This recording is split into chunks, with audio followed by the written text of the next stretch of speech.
ابن عمر رضی اللہ تعالیٰ عنہ عمرے حج کے سفر پہ جا رہے ہیں.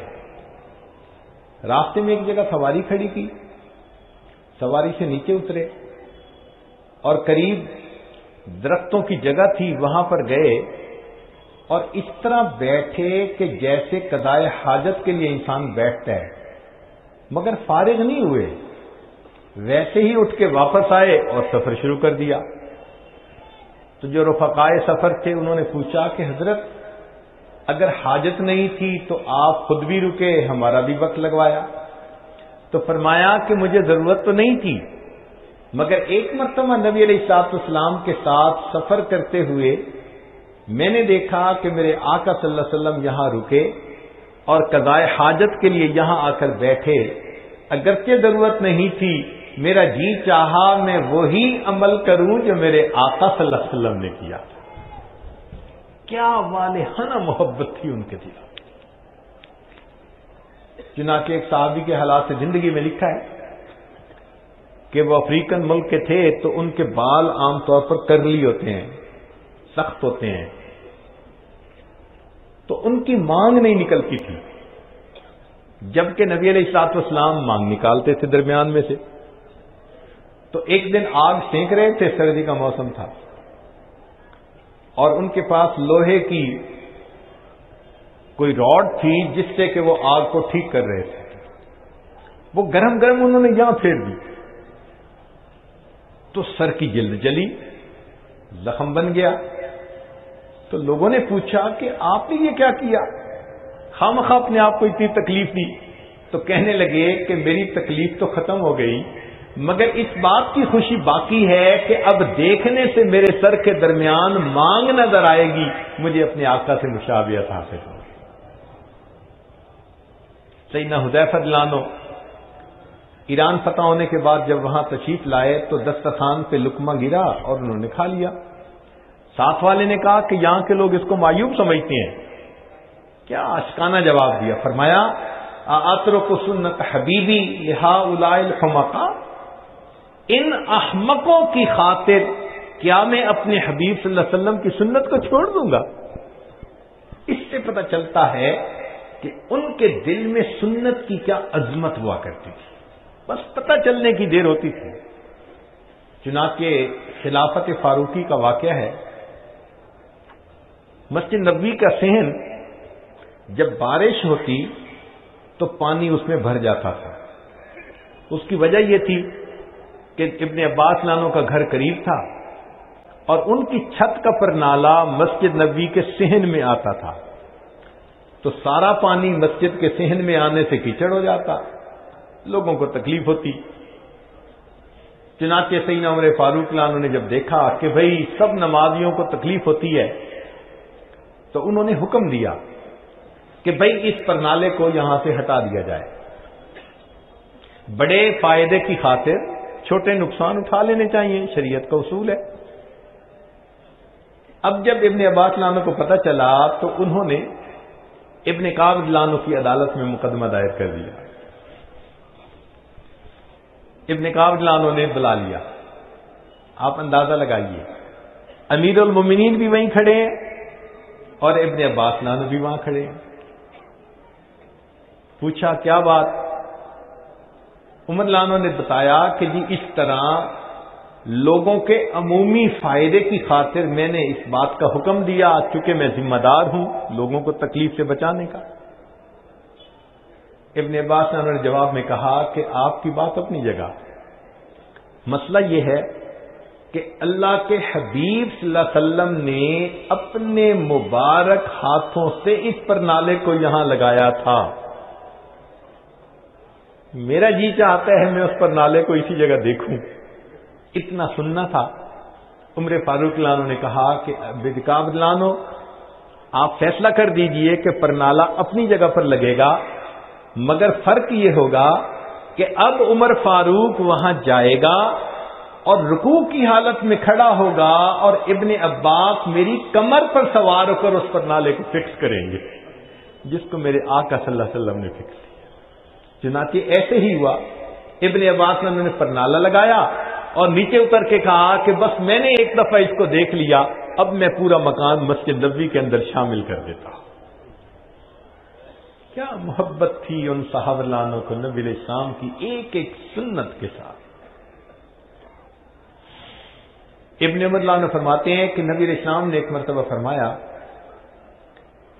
کہ فلاں دروازہ اگر عورتوں کے لیے سیپریٹ کر دیا جائے، مخصوص کر دیا جائے تو بہت اچھا، اس کو باب النساء کہا جاتا تھا۔ فرماتے ہیں کہ نبی علیہ السلام کا یہ فرمان سننے کے بعد میں پوری زندگی اس باب النساء میں سے کبھی پھر مسجد میں داخل نہیں ہوں، کہ میرے آقا نے جو فرما دیا کہ یہ عورتوں کے لیے الگ کر دیا۔ ایک صحابی لانو آتے ہیں، ایک پاؤں اندر ہے ایک پاؤں باہر ہے دروازے کے، اور نبی علیہ الصلوۃ والسلام اس وقت جو مسجد میں لوگ تھے ان کو فرماتے ہیں اجلسو، اور یہ لفظ ان کے کان میں پڑ گیا اور وہ صحابی وہیں بیٹھ گئے۔ بعد میں آنے والے نے پوچھا یہ کوئی بیٹھنے کی جگہ ہے؟ ایک پاؤں اندر ایک پاؤں باہر، دہلیز پہ بیٹھ گئے۔ تو کہنے لگے کہ اگرچہ میرا ایک پاؤں اندر تھا، میرے آقا صلی اللہ علیہ وسلم کا فرمان کان میں پڑا اجلسو، اب میرے لیے تعمیل کے سوا چارہ ہے۔ آج ہم حیران ہوتے ہیں کہ ان صحابہ رضوان کے دلوں میں سنت کی کتنی وقت تھی، عظمت تھی، اس لیے ایک ایک سنت پر بڑے اہتمام کے ساتھ وہ عمل کرتے تھے۔ ہمارے قریب کے زمانے میں اکابر علماء دیوبند کو اللہ رب العزت نے یہ شان عطا فرمائی، وہ بھی سنت کے عاشق۔ حضرت مولانا قاسم نانوتوی رحمۃ اللہ علیہ کے بارے میں فرنگی نے وارنٹ جاری کر دیے کہ ان کو پھانسی لٹکا دو، گرفتار کر کے۔ حضرت کو اطلاع ملی تو حضرت روپوش ہو گئے۔ 3 دن کے بعد پھر باہر نظر آئے۔ کسی نے کہا جی آپ کی تو پھانسی کا حکم، زندگی کا مسئلہ ہے، آپ بہتر ہے کہ چھپ جائیں۔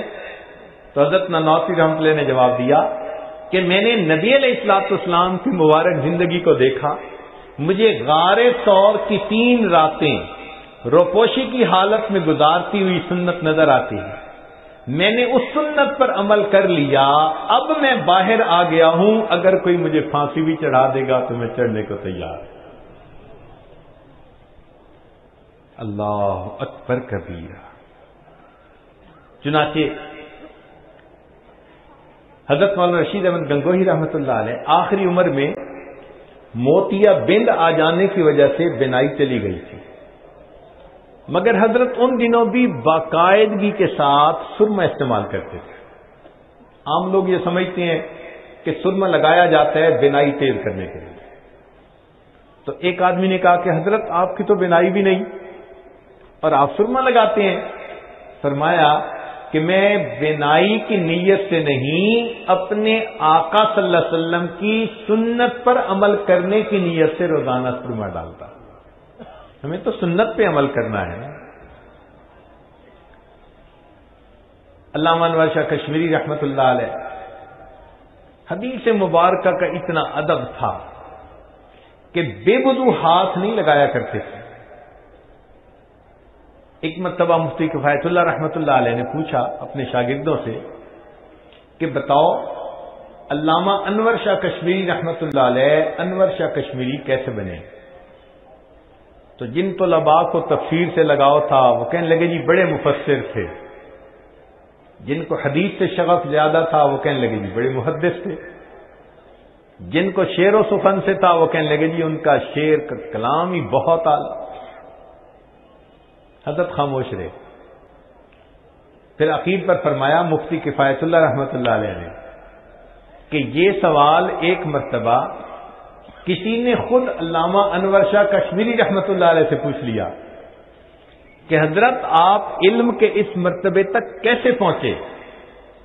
تو انہوں نے جواب دیا کہ مجھے اللہ نے اتنا ادب دیا کہ میں بے وضو کبھی حدیث پاک کی کتاب کو ہاتھ نہیں لگاتا، اور کتابوں کے رکھنے میں بھی ان کے درجے کا خیال رکھتا ہوں، قرآن پاک پر اس کی تفسیر کو نہیں رکھتا، تفسیر پر حدیث کو نہیں رکھتا، حدیث پر اس کی فقہ کی کتاب کو نہیں رکھتا، اور فقہ کی کتاب کے اوپر تاریخ کی کتاب کو نہیں رکھتا۔ میں رکھنے میں بھی ان کے مدارج کا خیال کرتا۔ پھر فرمانے لگے کہ میں بخاری شریف جب بیٹھ کر پڑھتا ہوں تو اکثر لوگ بخاری شریف کا حاشیہ پڑھنے کے لیے بخاری شریف کتاب کو اپنا تحت بناتے ہیں۔ فرمانے لگے میں جب سیدھا حاشیہ پڑھ لیتا ہوں، دوسری طرف پڑھنا ہوتا ہے تو میں اٹھ کے خود دوسری طرف جاتا ہوں اور وہاں سے بیٹھ کے حاشیہ پڑھتا ہوں۔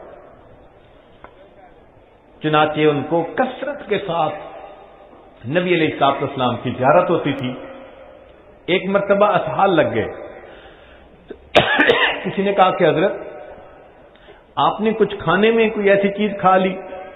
فرمان لگے نہیں، چند دن سے زیارت نہیں ہوئی، اس خوف سے اسحال لگ گئے کہ میری کسی کوتاہی کی وجہ سے اس نعمت سے مجھے محروم نہ کیا گیا۔